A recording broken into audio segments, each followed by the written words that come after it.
All right, welcome back to another Baseball America Top 30 podcast. Today, we are talking about the Detroit Tigers coming off one of their best seasons in probably about a decade here, JJ. I am your host, Geoff Pontes. Alongside me, as always on these podcasts, it seems, is JJ Cooper. JJ, you handle the Tigers list. This is one of our top farm systems in the recent farm system rankings. Number 2, which is the highest that the Tigers have ever ranked. And we talked about this with the Red Sox, and we're like, they've been number 2 before. They haven't been number 1. Maybe they should have been number 1. Yeah. In the case of the Tigers, nope, they shouldn't. Nope, I'm just going to say that they're number 2 right now, and I can't really think that they should have been higher than this before. I will say Jackson Jobe is the highest ranked Tigers prospect we've had on our top 100 ever at number 3. And on that one, I will say, in hindsight, Justin Verlander, you can easily make the argument that Justin Verlander should have ranked higher. The thing that's tricky with Verlander is he wasn't in the minors, understandably, very long. Yep. That's the kind of thing that happens. Like when you could say with Albert Pujols, you could say he should have been number 1. It's like, yeah, but he jumped to the big league straight from low A after being a 13th round pick. Kind of not a whole lot of times to recalibrate to catch up to that. But in the case of Jobe is the highest ranked Tigers prospect in top 100 history, which goes back to 1990. And the Tigers have never ranked this high on farm system rankings, number 2 on their farm system rankings. And that goes back to 1984. So coming off of a playoff appearance, this is a pretty good time for Tigers fans, I would say. Yeah. It seems like the new regime there has definitely done some work and some heavy lifting and sort of remaking the system. It almost seems like on the fly because, it was only a couple years ago when I started. I think we had the Tigers King cover, talking about Casey Mize, talking about Riley Green, talking about Spencer Torkelson. Those guys. And Tarek Skubal, who we had ranked higher than Casey Mize, I will point out. Yes. And then, obviously Tarek Skubal. So I think that, sort of puts into perspective, some of those guys worked out. Some of them certainly didn't. But they've been able to consistently keep talent and draft really well. And I think we've seen some shifts in how the organization sort of attacks and develops as well. But let's just jump right into it. We talked about Jackson Jobe. You mentioned he is the highest rated Tigers prospect in the history of the top 100 list, as long as we've been doing that now, going on, I guess, 3-4 decades.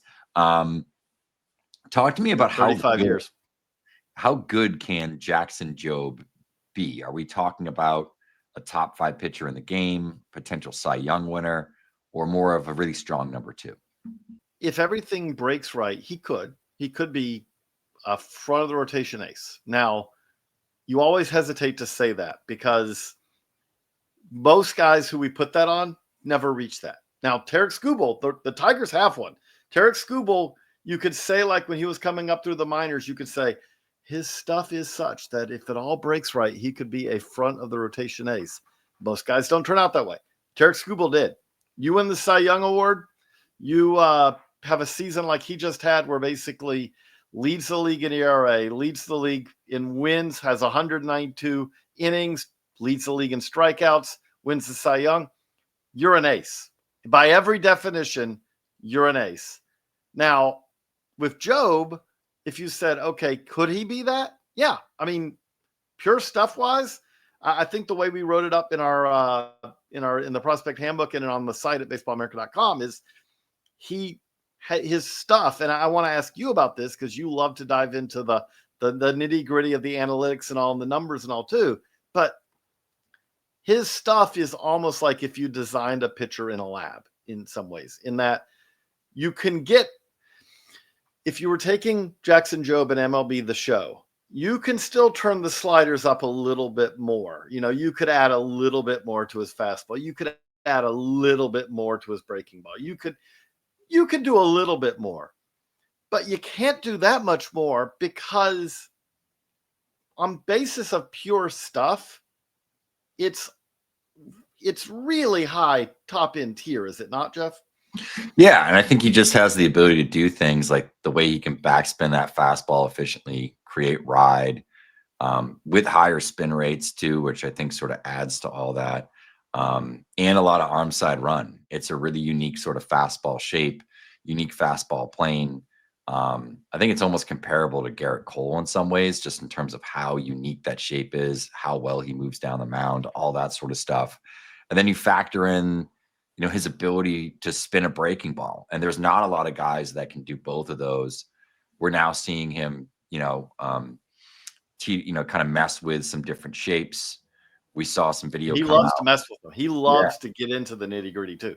Exactly. With a cutter, now he's got this harder curveball that was like 85 with significant drop, mixing in a sinker as well. That I think, at least what we saw in the lab hit 100 miles an hour. We'll see what it's like out in the wild.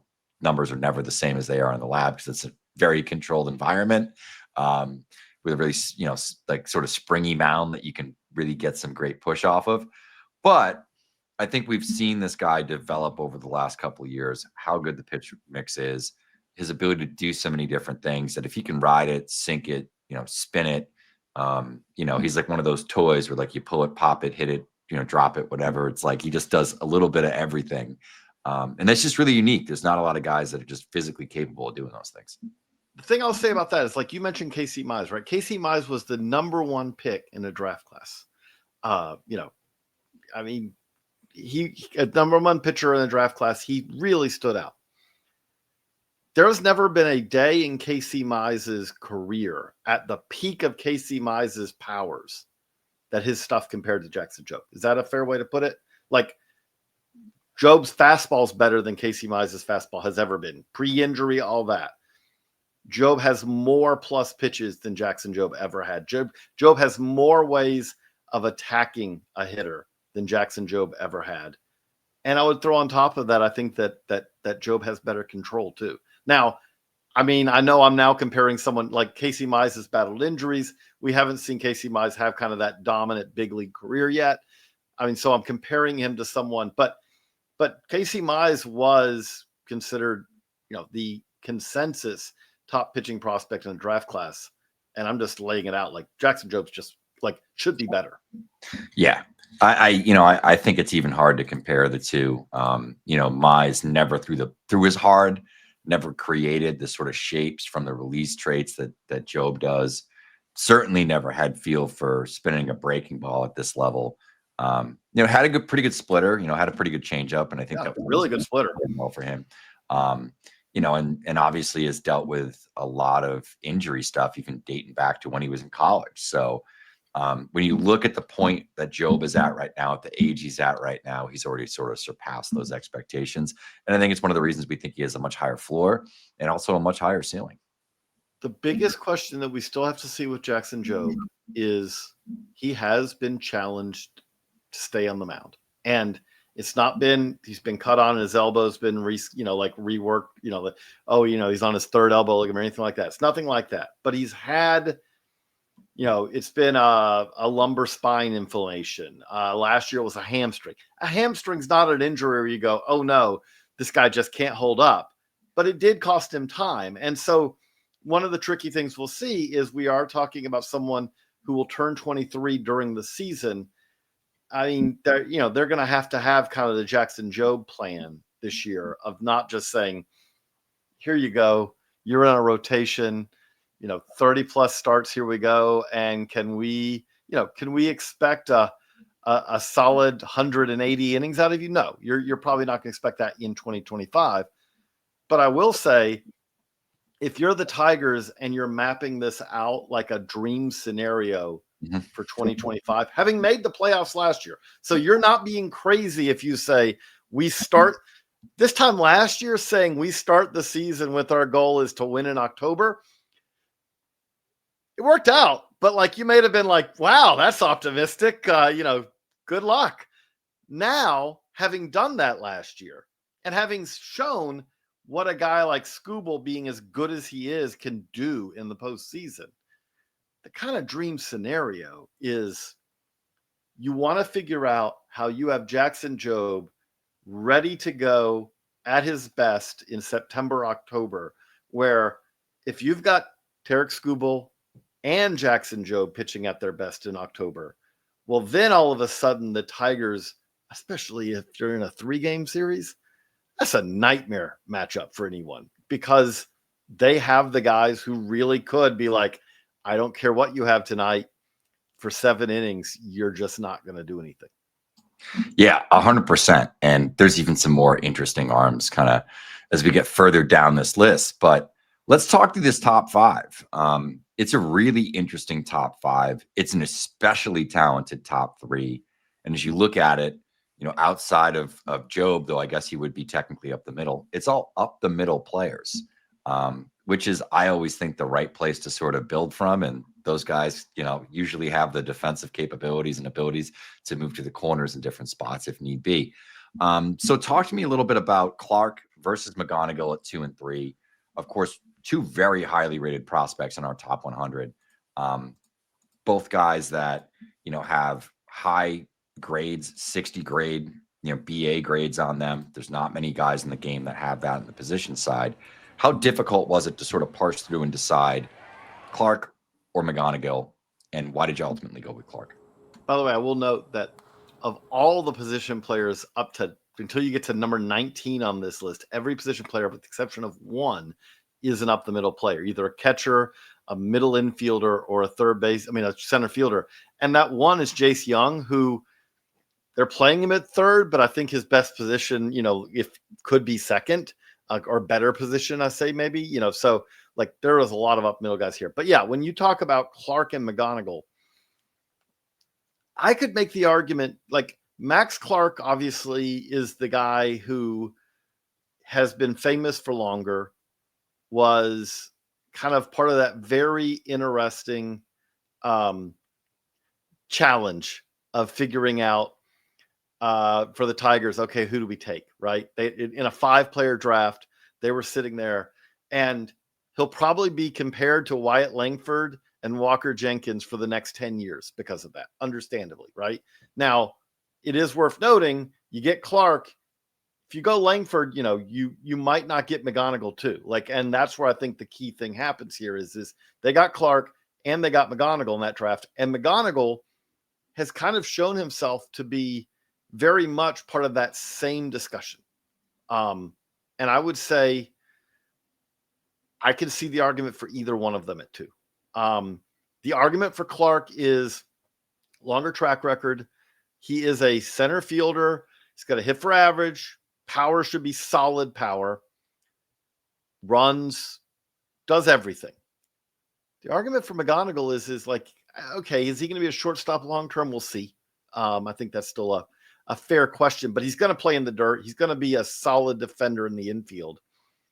He could probably, his hit tool might be as good or better than Max Clark's. And that's where it gets really interesting. You are talking about 2 potentially premium bats at up the middle positions.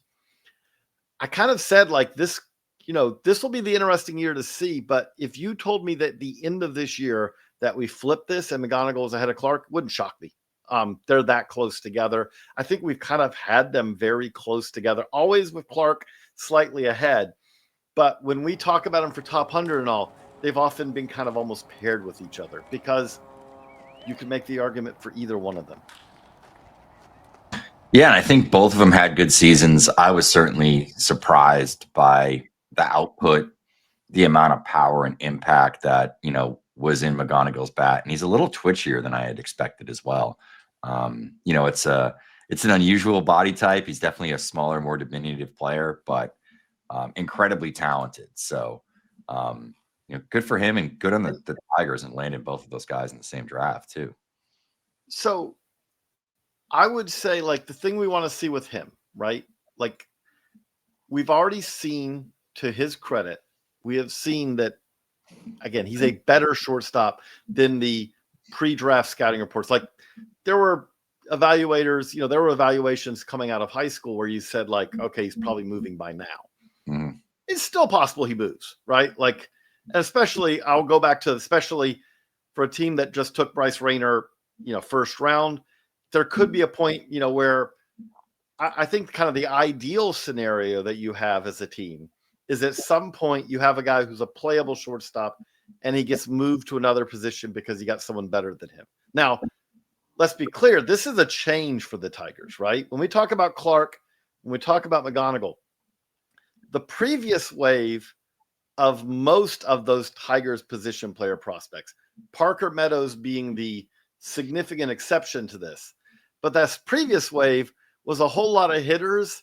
And then you said, well, what about their defense? And you said, well, they're working to see if Colt Keith can play second base. And eventually they're now saying, okay, he's really probably a first baseman. Well, we're seeing if Justin Henry Malloy, who they acquired from the Braves, can play third base. And eventually they said, well, he's going to be more of an outfielder. Well, we're going to see if Jace Young can play third base. And they're still trying that one. And there's still kind of an open question of that. So there were a lot of guys who kind of came up in that last wave where the bats came up and it was like, okay, but we got to figure out where they're going to play defensively.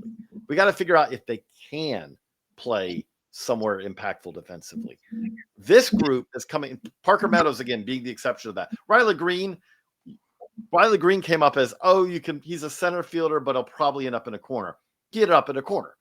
But in that case, I would say that's more of what you're hoping happens with McGonigle if you're the Tigers, which is he got moved out of there to a corner in part because Parker Meadows is really good in center field. And to Parker Meadows and the Tigers' credit, that was a slog to get there. But Parker Meadows is a much better hitter now than he was when he was drafted. And he's got himself to being a useful player at the plate, which then allows everything else he does to really play. And that really makes everything play much better in the outfield now, because now you're talking about, you've got this Gold Glove caliber center fielder who moves a fringy center fielder to a corner in Riley Green. Kind of also means that you have less times where you have Kerry Carpenter more in the DH, less in the outfield, all that. And turn around, it's like, okay, this is all kind of working out pretty well. And this is as opposed to a time where it wasn't that long ago that they just didn't have position player prospects coming up in this organization. For almost like a decade, there was a stretch there where it was like, who's coming up? It's like, as a hitters, not much. Now they got a lot. Yeah. And let's talk a little bit about some of those hitters. Perfect segue there, JJ. It's almost as if you had seen the outline of this podcast. We're just winging it. Like, what are you talking about? We haven't even talked at all about what we're going to talk about. So lots of catchers. We have 3 catchers in the top 10. There's 4 in the top 20. That's a lot of catching, and guys at sort of different points, different sort of profiles across the board. Some of them, I would say, others more defensive catchers. So talk to me through about, ranking out these catchers, particularly at the top here with like Thayron, Liranzo, Dillon, Dingler, who of course we saw at the major league level and have heard about his defense for many years. And then Josue Briceno, who dealt with some injuries, was a name that had popped in FCL the previous year, but also in AFL this year, really put on a show, particularly while I was out there. I think he had a 3-homer game or whatever. It was remarkable. So talk to me a little bit about Briceno, talk to me a little bit about Liranzo and Dingler and sort of how you had to rank those guys out. So I'm going to actually start with Dingler. I know that Liranzo ranks higher and Liranzo's the top 100 prospect, but the reason I want to start with Dingler is for one, we have seen him in the major leagues, but the other is he is the kind of guy who, when you talk about prospect rankings and all, it's kind of easy to forget about guys like this because he was a 2020 second round pick out of college. It does seem like it's taken him quite a while to reach the majors. And, he will turn 27 during the season. So we don't want to make it sound like this is a 21-year-old and who's on a massive ascending path. But defense has always been good. Last year, he really made strides at the plate in AAA. And that kind of meant, when the Tigers were doing that very kind of interesting trade deadline where they were kind of selling off, but also setting the stage for their run to the playoffs, they traded away Carson Kelly and basically said, Dillon Dingler, you're now the backup. I've been saying for a couple of years, basically, if you said, well, what is a comp for Dillon Dingler? The answer is Jake Rogers. You don't have to go far to try to figure out what he looks like in the majors because it's the guy who he's now backing up. A little further along in his career, both of them were considered really good defensive catchers coming out of college. Both of them had some power. Both of them concerns about the hit tool. Now, I could see, if you said, well, how does this go long term? The Tigers have been okay with Jake Rogers as their starting catcher. Now the question is going to be, at some point, do they decide, okay, now we're ready to hand that off to Dingler, or this might be an improvement, is, okay, taking it back to Thayron Liranzo. If Thayron Liranzo continues to develop by 26 or 27, is he ready to take over as the starter? Which then Dillon Dingler in that scenario is kind of like a perfect type of backup catcher in that good defensively. He does have the home run pop to kind of give you that, it was a limited exposure, but he did hit 167 in the majors last year. I mean, I'm not, I know he hit 300 in AAA. If you get 230 out of him in a normal year, you're going to feel pretty good about that. But if he hits 230 with, 10 to 15 homer type power, that kind of defense, you're going to be happy with that. He's kind of the less sexy one. Now that kind of takes us back to the top 100 prospect, Thayron Liranzo, who, while they were clearing the decks to let Dingler step up to the big leagues by trading away Carson Kelly, at the same time, Liranzo was one of the key guys they got in the Jack Flaherty trade. And you're talking about a switch hitting catcher who's ticketed to head to Double-A this year. That's, he hit in the AFL. He hit after the trade with West Michigan, which, by the way, West Michigan is not a fun place to hit, as Tigers fans know. There's a lot of possibilities here. Now, if Dingler is kind of, what you've got, Thayron Liranzo is like, there's still a significant question here of what is he going to be, right? And I would say with that, the real question becomes, defensively, is he going to be good enough? Because right now he's not. He's an A-ball, but he's not. He's going to have to be better than he is now to say, you're our catcher. Now, he's young. He will not turn 22 till midseason. That's understandable. You haven't mastered every little aspect of behind the plate. He has shown a willingness. He has the aptitude and the desire to do it. That's a key part with a catcher. If you're a catcher and you don't want to embrace, I always say, you don't want to embrace the suck that is being a catcher, then you're going to have some trouble, because it is a grind unlike any other position. Those shortstops, those outfielders, all of them, they get to do the fun stuff before the games. You get to go and catch bullpens, not necessarily even because you need the work, although you do, but because someone's got to catch the bullpens. And some of the times that's going to be you. Some of you've got to work with your pitchers. You've got to go through those extra, everyone else gets the hitting scouting report and they get to see what the pitcher's going to do. You're there for that, but then you're also there for the one where you go with your pitcher and go through their hitters. And so there's just so much more to it.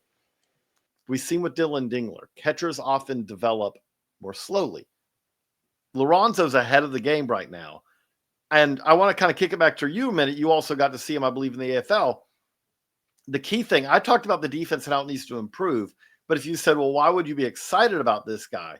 There aren't a whole lot of catchers who can hit like Thayron Liranzo, right? Yeah, and it's easy power from both sides of the plate. The approach is pretty good as well.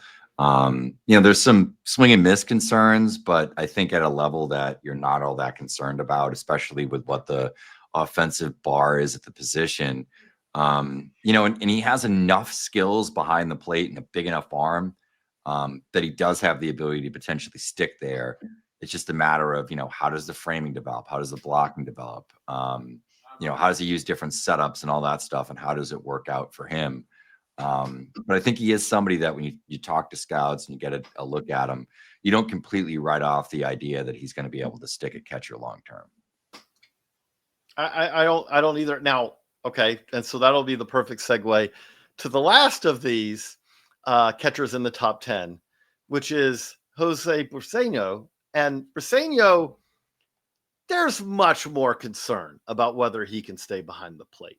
At this point, I would say if you were putting odds on it, you would put those odds at less than 50% that Josue Briceno is going to be a catcher in the major leagues.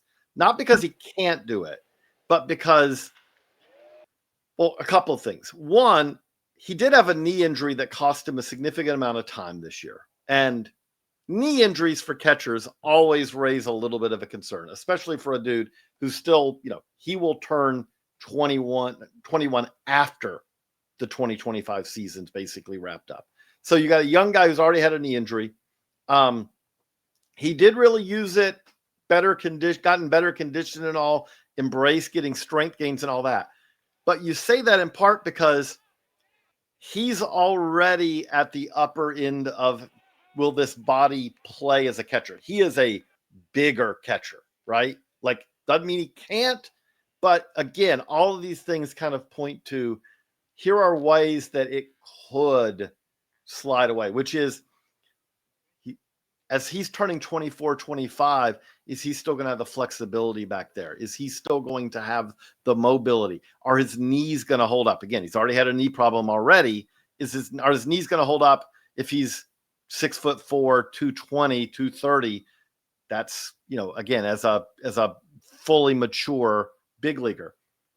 But again, the other thing I'd say with that, and I'll kind of kick it back to you, because also, he had the AFL of all AFLs, the Arizona Fall League Triple Crown winner. He hit 433 in the AFL. Pitching's not the best in the AFL, we admit, but he won the Triple Crown there. His bat very well could also make him the Tigers' first baseman of the future, would be another possibility. Yeah, I would even go out as far as to say there's a less than a 5% chance that he sticks behind the plate. I've even heard from people in the organization he may not even catch much this year. Even prior to the knee injury, like I saw him in FCL in 2023. Yeah, you wrote up a good report about him, if I remember right. And even just like watching him sort of like do pregame work where they're working on blocking and stuff like that, he just doesn't move very well, and he's not comfortable in the crouch all that much in comparison to the guys that typically stick behind the plate. He's a hitter. He's got the big body for first base. He's got the bat for first base. And I think what you like about him is it's almost comparable like a Vinny Pasquantino, where he has this combination of good swing decisions, kind of outlier bat to ball ability for the type of power hitter that he is. There's big raw power there. He's got the ability to elevate. He can hit the ball out to any part of the ballpark, hit a variety of pitch types and locations. There's not much that you can sneak by Briceno. And I think for that reason, he may actually be a good enough good enough hitter to sort of move off of a premium position to a place like first base or DH and sort of stay above board because of the ability of that bat. And it's just, you don't see many guys that have sort of all of those attributes and combinations and blend them as well as Briceno does. But again, that's where having more catchers than you can play catchers in the big leagues is not a bad thing. And then again, there are other catchers in their top 30 as well. It is an enviable position, I would say, to have this many plausible catchers in your organization, especially for a team that now has, in Jake Rogers and Dillon Dingler, a 1-2 at the big league level. Now, those aren't Jake Rogers, Dillon Dingler. You're not expecting to, you're not saying, we have the best catching duo in the league, but you are saying we are in a better situation than a whole lot of teams out there. And that means they don't have to. I'll put it this way. Sometimes what happens, Briceno again, his bat is going to be so far ahead of his glove that if they do want to keep him a catcher, at some point you hit that point where you're like, the bat's ready for AA, the glove's ready for low A. What do we do here, right? In Liranzo's case, it's not that clear of a distinction. But if you said, we want Liranzo to catch, so we're willing to spend a whole year in AA. That's why I said 27. Whole year in AA this year, a whole year in AAA next year, which is still going to make him a relatively young big leaguer, where you said, hey, and in 27, we think by that extra work, he'll be ready to catch in the big leagues. Well, they don't have a reason to rush because that kind of works out perfect for them. Jake Rogers was arbitration eligible this year. He will be arbitration eligible next year for the final time, and then he'll be a free agent for 27. So if you're mapping this out, the ideal scenario for the Tigers probably is Jake Rogers plus Dillon Dingler in 25. Jake Rogers plus Dillon Dingler in 26. 27, Dillon Dingler plus Thayron Liranzo. And in that scenario, you're not asking Liranzo when he comes up, hey, you've got to be the guy from day one. You're bringing him up and you're like, it's going to be a job share. Secretly in the back of your mind, you're hoping that Liranzo kind of just basically goes out, balls out, and you're like, yeah, this guy's going to be the guy. And Dingler kind of slides into more of a veteran backup role. But that kind of maps out pretty well. And that's a pretty good scenario for how this could work out for the Tigers. 100%. And I think even when you look at Briceno, because of how quickly he's sort of moved, and certainly that AFL and where he could end up next year, he's going to be 20 for all of the season. Didn't turn 20 years old until September 23rd. So the entirety of the minor league regular season, he's going to be 20 years old, signed in 22. He's not even Rule 5 eligible until 2026.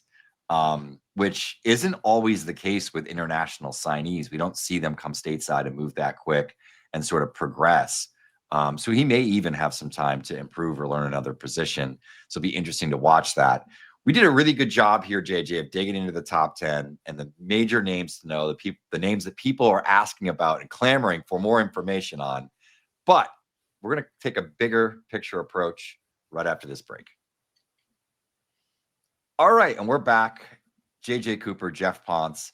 We are talking Tigers top 30 prospects. So JJ, we talked about the top 10. We talked about how talented the system is. They ranked 2 overall among the 30 systems. We ranked out the talent rankings after the release of our top 30 and the release of our top 100 list. That said, the major league team was pretty good last year as well.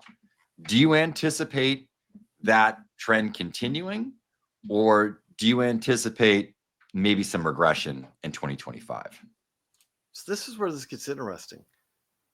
It was the best Tigers team in quite a while. It was a playoff team. And at the same time, it had some real flaws. Like, there is a reason they sold off at the deadline. There is a reason that they did not say, oh, we're going to really bulk this team up. At the deadline, they're like, I don't know if this is our year. And then it turned into their year, to their credit. But they didn't have a third baseman in the postseason. Let's just be clear. They were looking around and they were like, yeah, okay, Matt Vierling, Zach McKinstry, yeah, sure, you're our third baseman. They spent most of the year with, Javier Baez has had a good career, but let's just be clear. Javier Baez was like a whirlpool that pulled things in its wake into, he was not the answer at shortstop last year, really, in any kind of way. And so they get Trey Sweeney. I can't imagine that when they traded for Trey Sweeney at that time, they're like, this is going to be our postseason shortstop. But it was. Now, and what I mean by all of this is a team that managed to make the postseason, where the plan that they had at third base, I think, really was Jace Young to be their third baseman by the second half of the year. And defensively, by the end of the year, they're like, he's just not playable here right now. And I think that's a fair assessment. We'll see if he can get better at it. But last year, he was not a playable defender at third base. And that's why they effectively benched him before the postseason. Colt Keith was barely playable at second. You could say a lot of the time. Like, Bat, came along, but okay, so that was kind of a question. The outfield ended up being way better than we would have expected. Riley Green, who we've always loved, but Riley Green was really good. Parker Meadows was really good. And I would say that Kerry Carpenter has kind of showed, man, you kind of love him as he was the guy that I would say in the postseason, he was the Tigers hitter that you're like, oh, we can't let him face a righty, in a key situation. You got that. But I do think that this team is one that other than the fact that you should expect some aggression from Tarik Skubal, because few pitchers follow up a year that good with another year that good. But other than this, I don't think there's really a whole lot of guys you point to here and say, that was the career year that you're going to see all these guys. There was a lot of positions where you could say this team could be better at this point this year than it was with these guys last year. So, and I would say the other kind of the question then, like, you've already seen they extended Colt Keith long, well, early before basically he really become a established big leaguer. Can they extend Skubal? That would be like he's the only player that they have coming up towards free agency anytime soon who you'd be like, you really can't let that guy go. I mean, because obviously if you take away Skubal, who might not be extendable at this point, he's not that far. He is 2 seasons away from free agency. I know he's had injuries in the past, but if he has a 25 season anywhere close to what he had in 24, the man is going to get paid. The man is going to be literally the best pitcher on the market when he hits free agency. So, but other than that, this is a young team where the players who they have, we talked about Jake Rogers a couple years away. They've got a plan for that. There's a lot of plans that they have. I think adding Gleyber Torres is like a kind of a buy low candidate, works out really well for them. I would say that this team, I don't know if they're going to be better in 25, but it should be better in 26, right? Now, the ideal world is you're a little better in 25, which means that you're really ready to take off in 26. But the reason I say that is by 26, Jackson Jobe should be an established member of the rotation. Tarik Skubal's still there. Max Clark by that point, Kevin McGonigle should be established parts of the lineup. If you add Max Clark, again, in this dream scenario for them, if you have Riley Green, Parker Meadows, and Max Clark in the outfield, that's 3 center field types all playing in the outfield. You're going to get great defense, and you should get above average offensive production too. If you can kind of figure out, like with McGonigle, can he play short? Or even if he can't, is he your kind of your long-term answer at second base, or is it third or whatever? These are all good, Thayron Liranzo maybe by some point in that year. There's more here than there's been for quite a while. It's a team that may have been a little bit ahead, I think, of where we expected them to be last year. But there's a reason that, again, the other part we should say about this is if this year they need to do the opposite, they traded away Jack Flaherty, they traded away Dillon, Carson Kelly, they traded, if this year, instead of trading guys away, if they need to add, there's enough here in the system to really like, hey, you want a catcher? We've got catchers. Hey, you want, a Jaden Ham? Do you want, guys like that? Like there's the bullpen. They've got arms who should help them in the bullpen this year, I would say, and then the other part of this is we'll see, but like they've done a better job of helping these guys develop. I think that when it comes to pitching development, especially, the thing about the Tigers, we talked about this before, I think, but they clearly with their starters, they want them to have multiple pitches, multiple approaches. Here's how I'm going to get right-handers out. Here's how I'm going to get lefties out. And if that means that you need to add a platoon neutral pitch, they'll work with you on adding a platoon neutral pitch. If that means that you need to be 2 different kind of pitchers, and so I'm going to be fastballs and sliders, if I've got the platoon advantage, and I'm going to be splitters or changeups and sinkers or something else if I'm, facing a lefty as a righty or a righty as a lefty. They've done a really good job of that. Like they're doing a good job of helping pitchers maximize their success. Cater Montero, in a lot of organizations, I think would have been kind of pushed into a bullpen role. We really like your stuff. Now pitch out of the pen. They looked at it and said, we think you can get 12, 14, 15, sometimes 18 outs. That's been really useful for them. I do think that this is, there's a lot to that. They're not going to draft at the top. They hope they don't get to draft at the top of the draft like they've been doing. They're not going to have any more Bryce Rayners or Max Clarks or Kevin McGonigles coming through where it's like, oh, this is the advantage you get from drafting at the top of the draft. But I would say on a development side, on an identifying hitter side, they're doing a really solid job.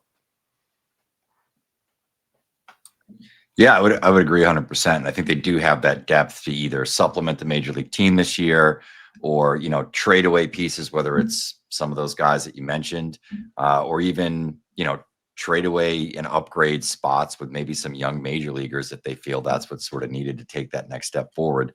And I think, the funny part of all this is that they traded away Jack Flaherty and he came right back like a boomerang. So, that's kind of fun. It was funny to see how that works out, and he'll be playing alongside the guys he was traded for less than a year ago. And here's the final question of every prospect podcast that we put together. And it's probably, as I always say, my favorite question. Give me some of the names or one particular prospect that outside the top 10 that you sort of view as someone that could maybe take a big step forward this year, or a name that at least Tigers fans, prospect files really need to know. Okay, this one I'm going to cheat a little bit on because these are guys who are just outside the 10, but I think they're both really interesting to talk about. We mentioned Jaden Ham a little bit. If this system was thinner, if this system was a normal Tiger system, Jaden Ham would be a top 10 prospect, right? Like there are guys who are just ahead of him. You could put him we put Brant Herter in the top 10 because Brant Herter is a big leaguer, and I think Brant Herter is going to be a useful big leaguer for quite a while. But Jaden Ham, I think that there is some question about Ham being a reliever long-term. They were very cautious with him, I would say, as far as they left him in West Michigan all year, which I would say at the start of the year, it wasn't a particularly conservative assignment, but to keep him there all year when he was pitching as well as he was a conservative assignment to say, this guy was a 2023 college draftee. You're going to keep him there all year. There is the delivery. There are some thoughts that there are markers that could make him either a reliever or let's just say like a 1.5 to 2 times through the order guy more than a 3 times through the order guy. But that said, when his stuff was at its best, and it did back up at times a little bit, maybe that's why they kept him in A ball, but it's an over the top fastball with carry with that slot.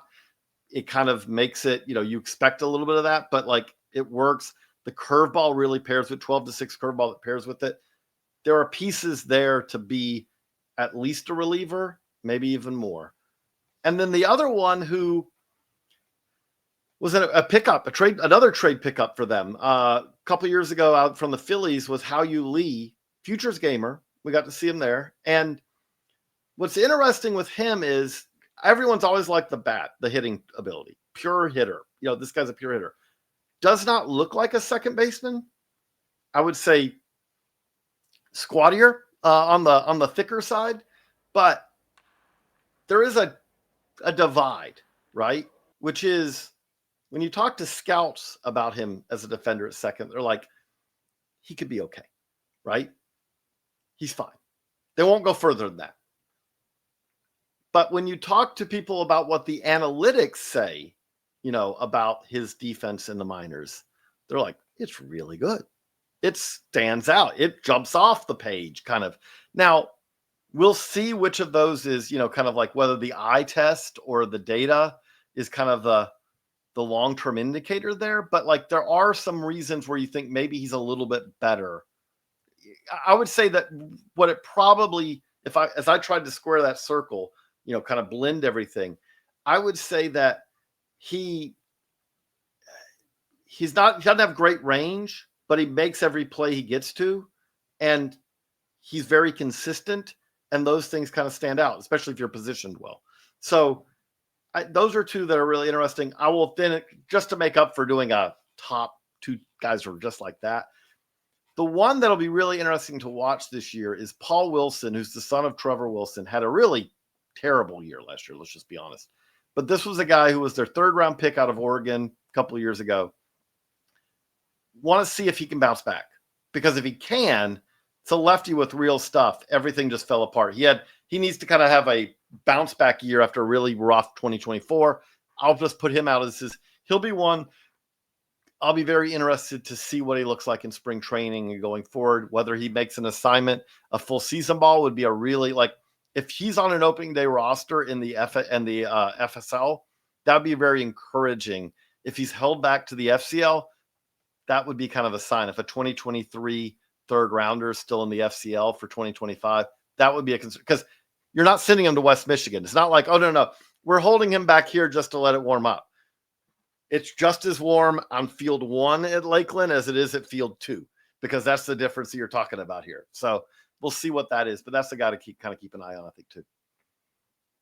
Yeah, absolutely. And as we sort of wrap this up, really good Tigers system. I think if you're a Tigers fan, this is probably the high point of the last decade for you. It's been quite a long time since you've had this much talent at the major league level and in the minor league level as well. For Geoff Pontes, for JJ Cooper, for all those out there watching on YouTube or listening on podcasts, please rate, like, subscribe, drop a comment, or any questions you have. Always appreciate any feedback. And, of course, major shout out to all of our subscribers that allow us to do what we do every day. For Geoff, for JJ, this has been the Baseball America podcast.